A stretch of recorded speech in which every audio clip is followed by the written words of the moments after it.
Sans victoire depuis 10 matchs, les Nîmois occupent la 19e place et vont essayer de trouver les leviers pour retrouver le succès afin de ne pas être distancés par le barragiste qui est pour l'instant 3 points devant. En face, Nantes est 6e, toujours bien placé pour l'Europe grâce notamment à ses 2 victoires sur les 3 derniers matchs.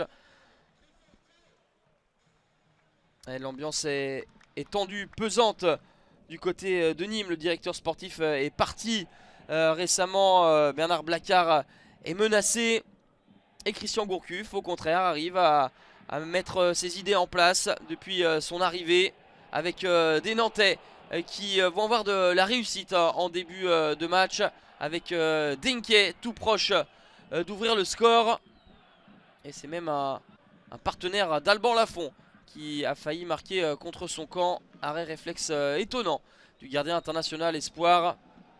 Derrière, Nîmes va reculer. Et comme souvent, lorsque les équipes ne sont pas en réussite, il suffit d'une occasion ou presque pour l'adversaire pour trouver la faille. À la 28e minute, c'est Imran Louza, lui aussi international espoir, qui marque son 2e but de la saison. La passe décisive est bien sentie de la part de Moses Simon.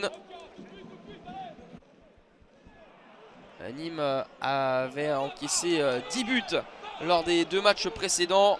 Et encore une fois des errances défensives. Heureusement pour les Crocos que Paul Bernardoni est vigilant et s'impose dans son duel face à Koulibaly. C'était une véritable balle de break pour les Nantais qui auraient pu s'envoler définitivement à la pause. Au lieu de cela, les Canaries n'ont qu'un petit but d'avance. Il va falloir réagir pour les Nîmois qui ont simplement marqué 12 buts depuis le début du championnat. La 19e attaque de Ligue 1 Conforama.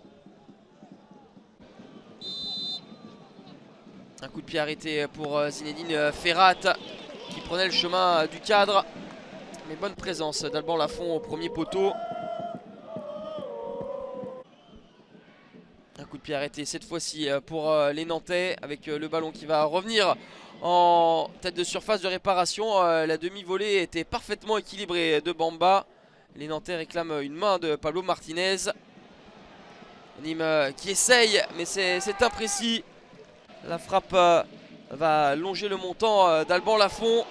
Et lorsqu'on vous dit que lorsqu'une équipe n'est pas en réussite, a de mauvais résultats, et bien derrière rien ne va. Situation qui était intéressante sur coup de pied arrêté. Mais il y a toujours un joueur pour sauver. On va en rester là 1-0 pour Nantes qui enchaîne une 2e victoire consécutive. Sa 9e de la saison et sa 9e par un but d'écart. Nîmes de son côté n'y arrive toujours pas. 11e match sans succès avant de se déplacer au Vélodrome.